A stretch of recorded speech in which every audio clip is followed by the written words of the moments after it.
Habari za wakati huu. Kwa majina naitwa Dr. Isaac Nyange, daktari bingwa wa magonjwa ya saratani. Na katika mwezi huu, mwezi wa 4, ni mwezi kwa ajili ya kuhamasisha saratani ya koo. Saratani hii ya koo, kwa nini tunahamasisha? Kwanza kabisa tunataka tujue dalili za kwanza kabisa saratani ya koo. Lakini pia kitu kingine tuweze kuzijua viashiria mbalimbali ambavyo vinaweza vikakupelekea ukapata saratani ya koo.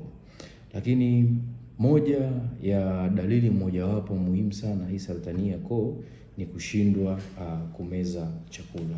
Na mara nyingi watu wengine wanakuwa wanashindwa kumeza vyakula vile vigumu, lakini baadaye pia wanashindwa kumeza vile vyakula laini, na ambako wanapelekea waanze kutumia maji kumeza vyakula vigumu pamoja na vilaini. Lakini pia saratani hii unaweza ukawa na dalili za kikohozi. Unaweza ukawa na kikohozi ambacho hakiponi au hakikauki kwa muda mrefu.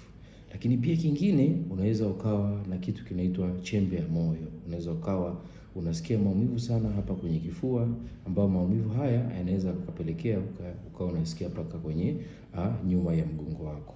Lakini kitu kingine ambacho unaweza kukipata katika hii saratani, mgonjwa anaweza akawa na kupoteza uzito kwa haraka. Anaweza kupoteza uzito kwa haraka pia. Lakini kitu kingine, anaweza kuwa anasikia maumivu makali kwenye kifua. Sasa visababishi vipi? Moja ya visababishi vikubwa sana vya hii saratani ni pamoja na matumizi ya pombe. Kwa matumizi ya pombe ya muda mrefu yanaweza yakapelekea saratani hii ya koo. Lakini kitu kingine pia ni matumizi ya sigara. Uvutaji wa sigara umekuja kuonyesha kwamba unasababisha saratani hii ya koo, vinashabihiana. Lakini kitu kingine ambacho ni muhimu zaidi ni wanaita ni wale watu wenye unene wa kupindukia. Unene wa kupindukia pia unaweza kusababisha saratani hii. Lakini pia jambo lingine ni kula vyakula tunavyokula sasa hivi. Vyakula tunavyokula sasa hivi vingi vinakuwa vina mafuta mengi, lakini pia tunakuwa tumekosa vyakula ambavyo ni balanced diet. Kwa hiyo watu wanakula vyakula sana ambavyo vyenye mafuta, na vyakula hivi vinakuwa havina mboga za majani pamoja na matunda. Lakini pia kuna wale watu ambao wanakuwa na asidi ya muda mrefu. Ile asidi ya muda mrefu baadaye inaweza ikasababisha saratani hii ya koo.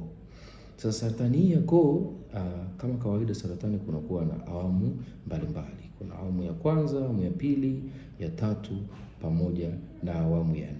Lakini sasa katika saratani hii tunasema kwamba ikigundulika katika hatua za awali kabisa inaweza ikatibika.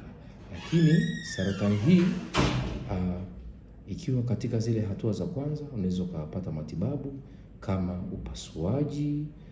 Unaweza pia ukapata matibabu ya tiba kimia au tiba za chemotherapy, ambazo ni hizi dawa ambazo zinaweza kupambana na saratani hii ya koo.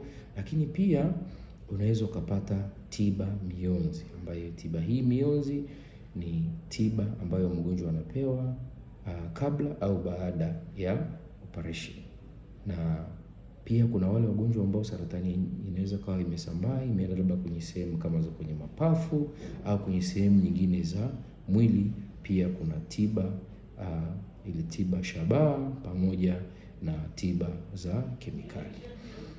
Kwa hiyo ninachoweza kusema ni kitu kimoja, saratani hii inatibika, lakini tunaweza kuizuia kwanza kwa kupunguza vitu mbalimbali kama matumizi ya sigara pamoja na pombe, lakini pia kula vyakula ambavyo vina mboga pamoja na matunda kwa wingi, lakini pia kufanya mazoezi ili uweze kupunguza unene uliokithiri, lakini pia kuwa na tabia ya kufanya check up.